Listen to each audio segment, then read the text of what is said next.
ini Tuhan, dan firman-Mu, benih firman-Mu Tuhan boleh untuk bertumbuh dan berbuah Tuhan, dan buahnya itu lebat dan tetap Tuhan.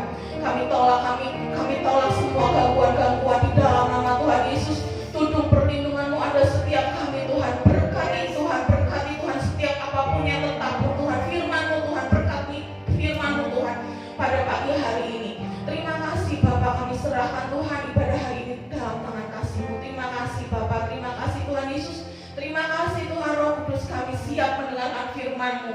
Haleluya, puji Tuhan. Amin. Shalom.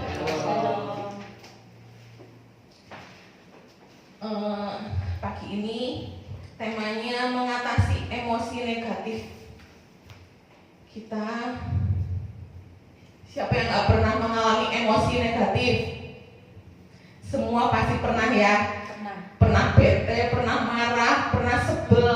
Nah, kita belajar sama-sama. Kita belajar di 1 Raja-Raja 19. Kita buka firman-Nya di 1 Raja-Raja 19 ayat 1 sampai 8. Ini tentang Elia.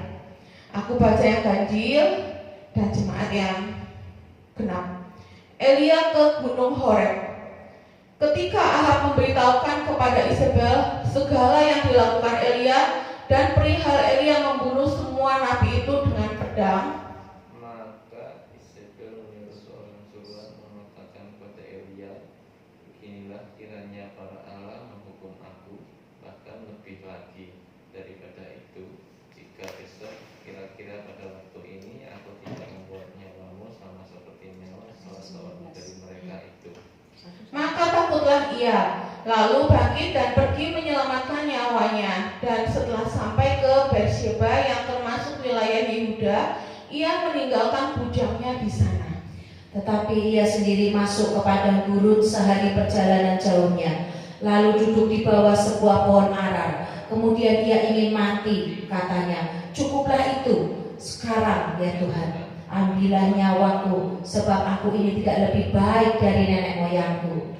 Sesudah itu ia berbaring dan tidur di bawah pohon arar itu. Tetapi tiba-tiba seorang malaikat menyentuh dia serta berkata kepadanya, bangunlah, makanlah. Ketika ia melihat sekitarnya, maka pada sebelah kepalanya ada roti bakar dan sebuah kendi berisi air. Lalu ia makan dan minum, kemudian berbaring pulang. Tetapi malaikat Tuhan datang untuk kedua kalinya dan menyentuh dia serta berkata, bangunlah, makanlah, sebab kalau tidak perjalananmu nanti terlalu jauh bagimu. Maka bangunlah ia, lalu makan dan minum, dan oleh kekuatan makanan itu ia berjalan 40 hari 40 malam lamanya sampai ke gunung Allah, yakni Gunung Horeb. Amin. Elia adalah seorang nabi Tuhan. Kita semua sepakat ya, Elia adalah seorang nabi Tuhan yang dalam pelayanannya dipakai Tuhan secara luar biasa. Nabi Elia. Di sini Nabi Elia pun pernah mengalami emosi yang negatif. Namun bisa juga kemudian ia tertekan. Sebelumnya itu Elia tuh habis berperang. Di ayat-ayat sebelumnya itu, ayat sebelum ini tuh Elia habis berperang dan dia memperoleh kemenangan yang besar. Dia telah mengalahkan 400 nabi Baal. Dia memperoleh kemenangan. Tetapi kenapa? Kita pernah bertanya nggak sih? Kenapa sih setelah memperoleh kemenangan yang sebegitu besarnya, kenapa kok malah mengalami emosi yang negatif, mengalami keletihan? Padahal harusnya kalau kita memperoleh kemenangan, kayak misalkan anak-anak sekolah telah mendapatkan ranking 1, harusnya tuh anak-anak tuh seneng, happy. Tapi ini kenapa? Kenapa Elia malah dia mengalami keletihan? Dia malah mengalami lebih baik aku mati saja. Dia malah bilang seperti itu. Di sini dikatakan karena Elia mendengarkan perkataan Isabel. Siapa sih Isabel itu? Isabel menjadi sangat marah ketika mengetahui Elia membunuh semua nabi-nabi palsunya. Jadi yang dibunuh Elia itu nabi-nabi Baal itu adalah nabi-nabi Isabel. Isabel itu punya nabi-nabi, dan ini nabi-nabi Baal itu nabi-nabi palsu. Dia itu nabi-nabi palsu yang hanya memberikan yang perkataan-perkataan yang enak didengar saja untuk Isabel, sehingga masyarakat di Israel itu percaya karena dianggapnya itu nabi kan, tapi ini sebenarnya nabi palsu. Nah, Isabel mengeluarkan sebuah ancaman pada Elia karena pendukungnya, nabi-nabi palsunya itu dilenyapkan. Kebanggaan serta otoritasnya menjadi rusak. Jadi otoritasnya Isabel karena nabi-nabi palsunya dibunuh oleh Elia, otoritasnya Isabel itu menjadi rusak. Dia gak punya backingan lagi. Isabel gak punya backingan lagi. Jadi Isabel marah. Apa yang sudah diinvestasikan kepada nabi-nabi ini menjadi hilang. Sedangkan Isabel tidak bisa mengontrol tindakan Elia, karena Elia itu benar-benar nabi Allah, nabi yang asli. Nabi yang asli itu, nabi Allah itu nggak bisa dikontrol oleh manusia. Apa yang Tuhan firmankan ke dia, itu yang harus diucapkan. Kalau nabi palsu, itu bisa dalam tanda kutip itu bisa dibeli. Kamu mengucapkannya hal-hal yang baik-baik saja, nggak berani untuk mengucapkan hal yang sebenarnya. Elia masih ada di sekelilingnya, maka ia takut. Isabel takut bisa melakukan kejahatan yang diinginkan atas bangsa Israel. Karena apabila masih ada nabi-nabi palsu, maka bangsa Israel akan percaya bahwa itu yang Tuhan katakan, nabi-nabi palsu. Jadi bangsa Israel seolah-olah itu dibutakan, dengan nabi-nabi Baal, nabi-nabi palsunya Isabel. Karena untuk apa? Untuk kekuasaan Raja Ahab. Untuk Ahab itu tetap berada pada memegang pemerintahannya. Sedangkan yang Elia katakan itu enggak. Elia katakan itu benar-benar sesuai dengan apa yang Tuhan firmankan. Nah, Isabel tidak suka dengan Nabi Allah karena akan menubuatkan mungkin yang sejujurnya tentang murka Tuhan yang akan turun atas Israel. Mungkin karena mungkin kebebalan bangsa ini harus bertobat. Nah, itu kalau nabi yang asli, nabi Allah itu harus memperkatakan yang benar, memperkatakan seperti yang Tuhan mau. Harusnya sekalipun itu keras, tapi kalau teguran dan dari Tuhan itu kita harus menerimanya. Kenapa Elia letih? Elia mendengarkan perkataan Isabel. Selintas selalu. Kalau kita mendengarkan perkataan yang negatif, itu bisa membuat kita down. Apalagi kalau dimasukkan ke dalam pikiran, dalam perasaan, itu benar-benar membuat seperti Elia. Akhirnya minta mati, mundur. Udahlah Tuhan, sepertinya seperti itu. Nah, Elia mengalami kelelahan baik secara fisik maupun di rohnya pun dia mengalami kelelahan. Dia baru saja mengalami pertempuran dan mengalami kemampuan yang luar biasa, menantang semua nabi-nabi palsu yang dimiliki oleh Isabel. Tapi ketika mendengar ancaman dari seorang wanita, dia seorang wanita saja loh, Isabel ini seorang wanita. Hanya mendengar ancaman dari seorang wanita, Isabel bisa mengalami ketakutan yang begitu hebat. Pengaruhnya besar banget gak sih ini Isabel ini? Pengaruhnya ke Elia itu nabi yang besar. Aku yakin banget Elia itu rohnya kuat banget. Tapi hanya karena perkataan Isabel, intimidasi dari Isabel itu membuat dia merasa mundur. Dia merasa pengen mati saja, bahkan sampai mengatakan lebih baik mati saja. Kenapa? Mungkin karena Elia mengalami kelelahan dan keputusasaan. Padahal sebelumnya kalau Elia mau melihat ya, dia sudah mengalahkan 450 nabi Baal. Selain itu dia juga baru mendatangkan mujizat, menurunkan hujan. Nah, harusnya kita introspeksi diri kita. Apakah saat kita mengalami di masa puncak kita, saat kita sudah melakukan banyak hal di dalam hidup kita, setelah kita melakukan yang terbaik di dalam hidup kita,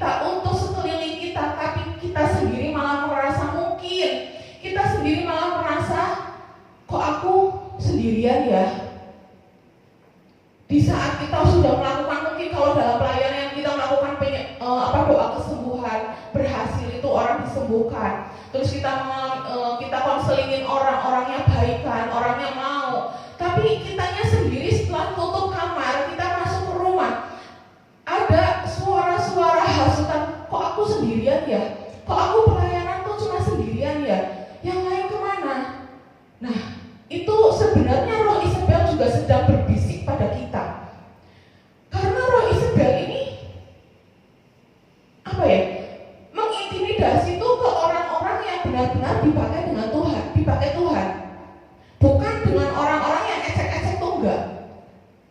Tarafnya tuh beda. Isabel tuh pakai yang di atas-atas. Pemimpin-pemimpin seperti Elia habis melakukan begitu banyak mujizat, tapi dia merasa minder, merasa putus asa, merasa letih. Hati-hati dengan roh ini. Hati-hati. Saat ada suara seperti itu, ini sebenarnya untuk pelayan-pelayan Tuhan. Saat ada suara seperti itu, langsung bebaskan. Masuk kemana? Kalau Elia ke Gunung Horeb. Elia akhirnya ke Gunung Horeb. Gunung Horeb itu apa sih? Gunung, di atas gunung itu adanya apa? Kedamaian, sejuk, sepi. Masuklah ke situ, di tempat di mana nggak ada keramaian. Masuk ke tempat di mana yang sejuk itu, yang ada damai sejahtera di dalam hati kita. Masuk di tempat yang benar-benar kita hanya berdua dengan Tuhan. Masuk ke dalam hadirat Tuhan. Balik lagi ke Tuhan. Saat mulai ada sedikit suara intimidasi, kita harus sadar. Apalagi para pelayan-pelayan Tuhan harus sudah punya yang namanya saat teduh yang jelas. Kalau kita punya saat teduh yang jelas, kita pasti peka dengan hal sekecil apapun. Suara yang bukan dari Tuhan, kita harusnya sudah peka. Ini suara Tuhan atau ini bukan. Seperti suara Isabel, itu udah jelas-jelas bukan suara Tuhan. Langsung masuk ke dalam ruang doa kita. Bangun komunikasi lagi dengan Tuhan. Bangun komunikasi lagi dengan Tuhan. Jangan sampai kita biarkan, jangan sampai kita kompromi dengan hal yang kecil ini, nanti menjadi besar. Kalau aku sendiri ya, ini seminggu ini tuh aku benar-benar mengaku seminggu ini benar-benar aku ini kedagingan banget.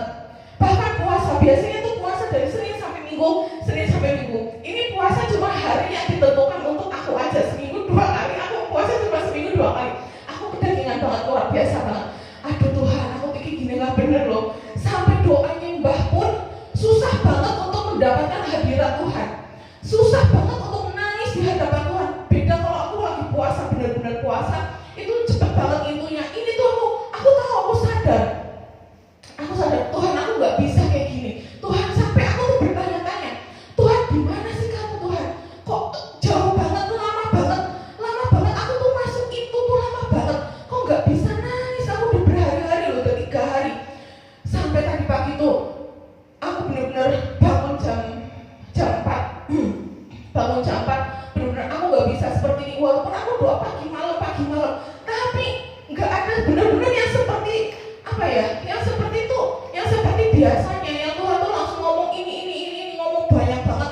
Ini tuh enggak. Aku doa hanya benar-benar cuma berdoa. Sampai Tuhan, aku gak bisa seperti ini Tuhan. Aku gak bisa loh. Aku gak bisa, aku gak mau. Dan aku gak bisa dan aku gak mau. Aku gak mau seperti ini Tuhan.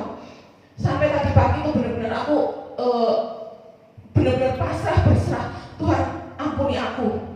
Aku tahu harusnya di level, ya bukannya masalah levelku atau gimana, harusnya di posisi aku seperti ini. Aku tuh gak boleh kedagingan. Saat aku sudah sebelumnya mungkin bulan-bulan kemarin, aku tuh benar-benar udah berada di posisi ini. Terus aku mengalami kedagingan seperti ini, berarti aku sedang mengalami kemunduran. Aku gak bisa Tuhan. Walaupun mungkin orang berdoa, aku berdoa, mungkin orang gak jelas, gak paham. Tapi aku sendiri menyadari. Nah di situ aku bersyukur banget. Roh Kudus tuh masih menegur, Roh Kudus tuh masih mengingatkan. Kamu tuh gak benar. Sehari itu seharusnya tuh paling enggak tuh pagi sama malam itu masuk hadirat Tuhan yang benar-benar itu. Bukan hanya di pelataran. Nah 3 hari kemarin tuh benar-benar hanya di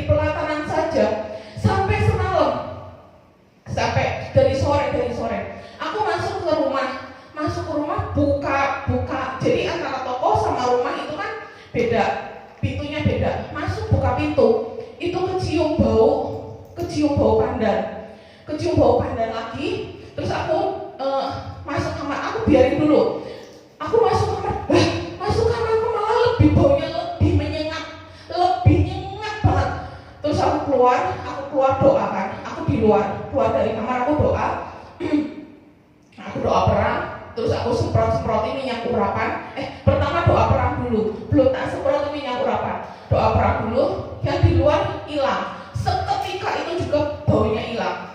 Tapi masuk kamar masih bau. Nah, di situ di kamar aku perang lagi. Aku doa lagi sambil tak semprotin minyak urapan. Terus aku keluar kan. Aku keluar di luar. Ini ada yang ya gitulah yang WA segala di luar. Terus itu kurang lebih itu jam 7:30 aku masuk ke kamar masih bau, walaupun baunya udah hilang tapi masih ada bau sisa sedikit gitu. Sampai aku udah doa perang loh, ini aku udah semprotin minyak urapan loh. Aku bingung, biasanya kalau aku udah doa itu hilang, sepertinya di depan, dalam sekejap langsung hilang. Nah ini ya di kamar ini masih.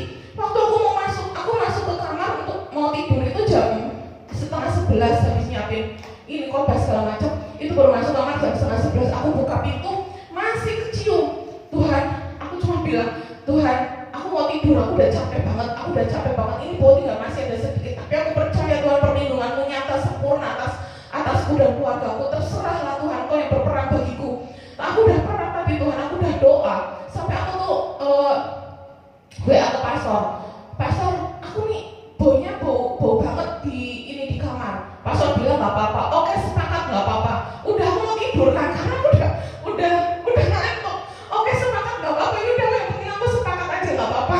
Nah di sini aku benar-benar diingetin kita benar-benar harus bangun hubungan. Saat kita udah mulai menjauh, saat kita udah mulai merasa tuh ada sesuatu alarm di dalam hati kita berbicara, langsung balik.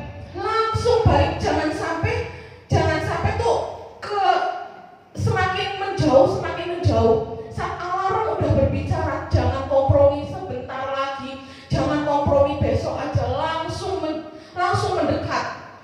Nah, untuk biarin nggak seperti mengalami keletihan, nggak mengalami kejenuhan yang luar biasa.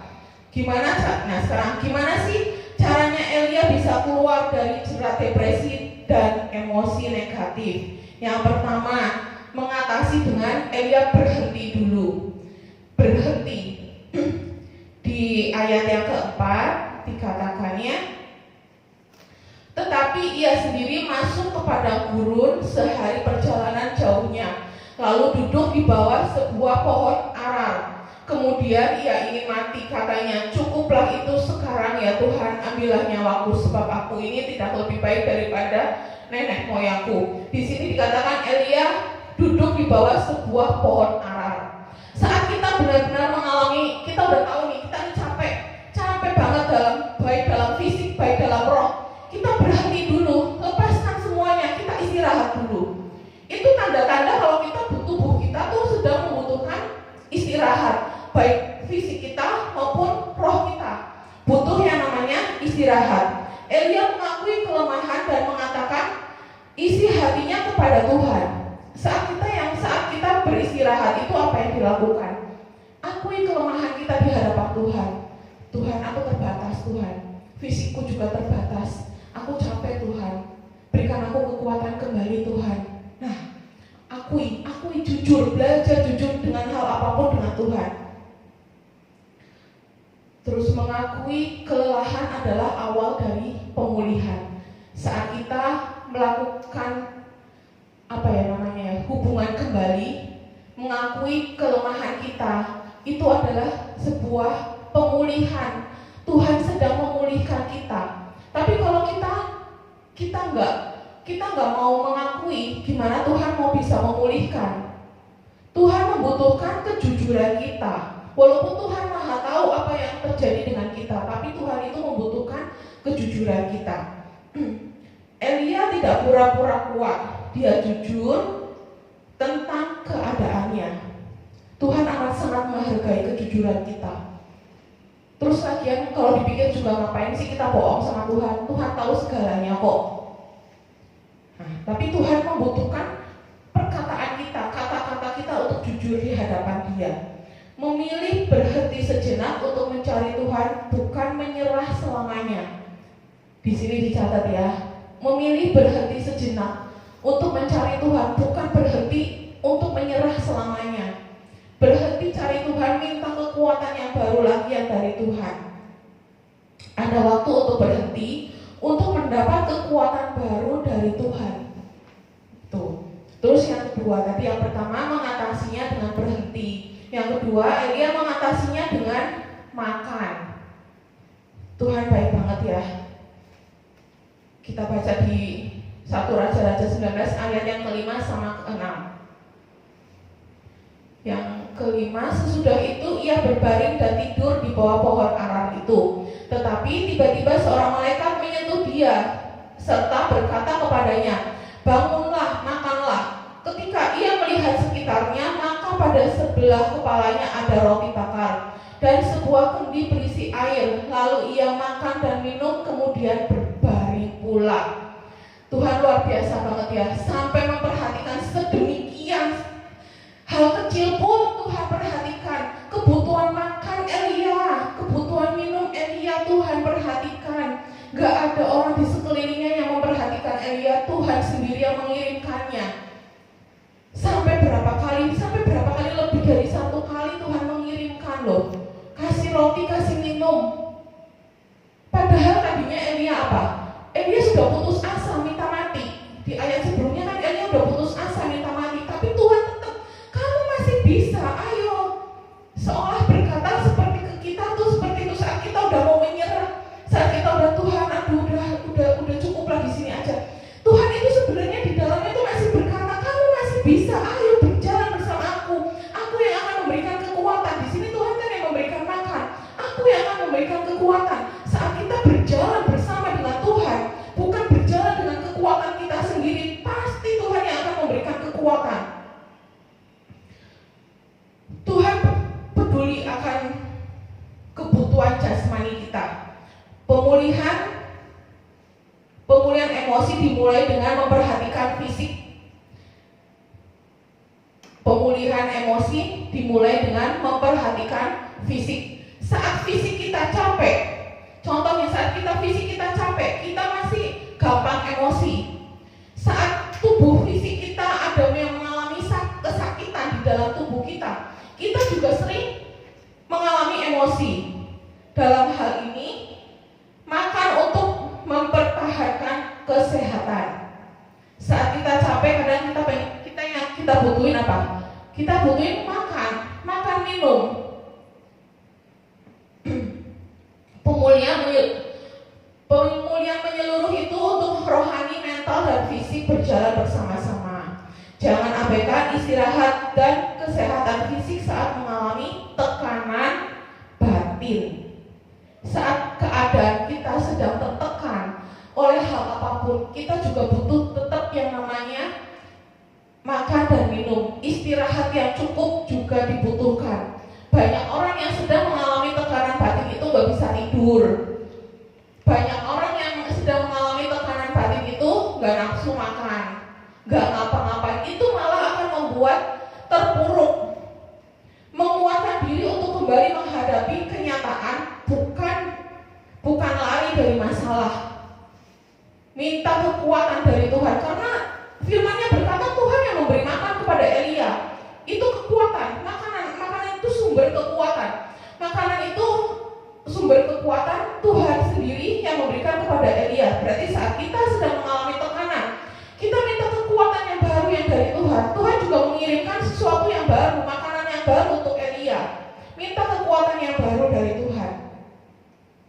Masalah tidak akan selalu hilang, kita perlu bersiap menghadapinya. Ketika kita merasa kecewa, putus asa, lelah, jangan pernah menyerah. Elia minta mati kepada Tuhan, tapi jangan pernah menyerah dan putus asa dengan pergumulan hidupmu. Rencana Tuhan atas hidup kita belum selesai. Ini yang namanya jangan ada pemotongan destiny di tengah jalan. Kalau kita sudah menyelesaikan destiny kita, itu barusan, ya itu udah waktu Tuhan. Ketika kita capek lelah, kita harus berhenti sejenak.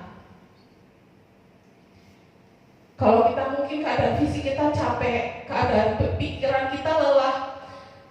Kalau benar-benar udah capek, udah lelah. Kayak kemarin aku bilang sama Cidian, minggu depan aku nggak datang RB.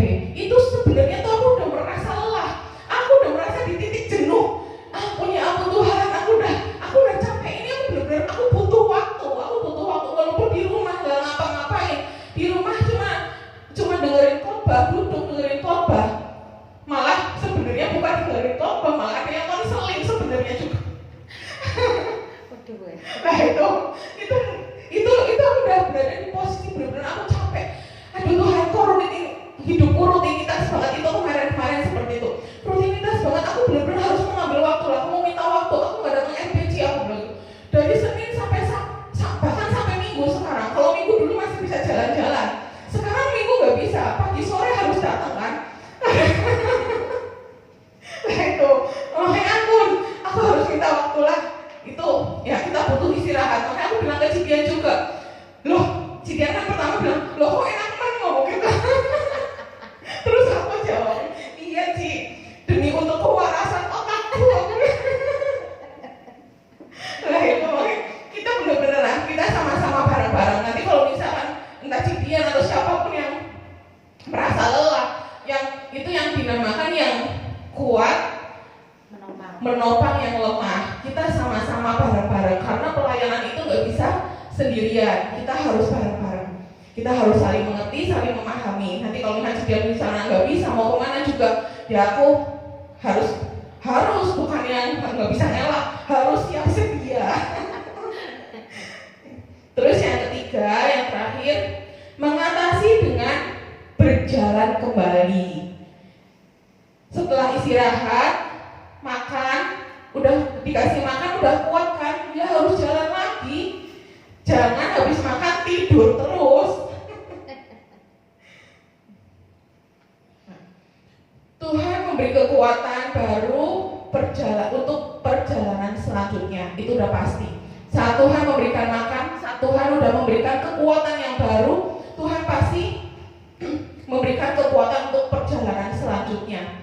Setelah cukup waktu istirahat dan makan, Tuhan memberikan kita kekuatan untuk berjalan lagi. Jangan berhenti di lembah keputusasaan. Teruskan langkah kita. Proses kesembuhan terjadi sambil berjalan bersama Tuhan. Perjalanan menuju Gunung Horeb atau Gunung Perjumpaan dengan Allah adalah perjalanan pemulihan rohani. Nah itu berarti dari bawah nih, dari lereng gunung menuju Gunung Horeb. Itu adalah perjalanan pemulihan rohani kita. Sampai kita menemukan Gunung Perjumpaan dengan Allah. Gunung Horeb itu gunung perjumpaan dengan Allah. Saat kita berada di hadirat Tuhan, itu benar-benar kita berjumpa dengan Tuhan. Tuhan yang memulihkan segala sesuatunya. Saat kita merasa letih, benar-benar kita capek, kita minta air kehidupan dari Tuhan. Tuhan pasti akan memberikan. Dan saat kita mendapatkan air kehidupan itu, saat kita berada di hadirat Tuhan, itu rasanya tuh nggak ada duanya. Nggak bisa dibeli dengan uang berapapun. Benar, uang berapapun, miliaran pun nggak bisa dibelinya, nggak bisa. Misalkan ada orang mau kasih aku, ini aku bayar, aku butuh air kehidupan, aku bayar 1 miliar, aku nggak bisa ngasih. Walaupun aku bisa merasakan, tapi aku nggak bisa memberi ke orang itu, karena itu hubungan pribadi lepas pribadi dengan Tuhan. Nah,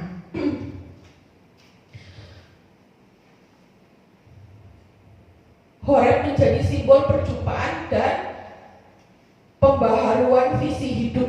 Saat kita sudah dikuatkan oleh Tuhan, saat kita sudah dikasih makan sama Tuhan, kita pasti diperbaharui visi hidupnya. Tujuan hidup kita, Tuhan perjelas lagi. Kamu tuh kemarin tuh begini, kamu letih karena begini.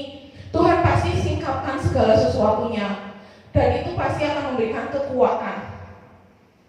Sekarang tadi dikatakan hanya karena perkataan Isabel aja. Isabel itu sebenarnya apa sih? Karakteristiknya itu apa?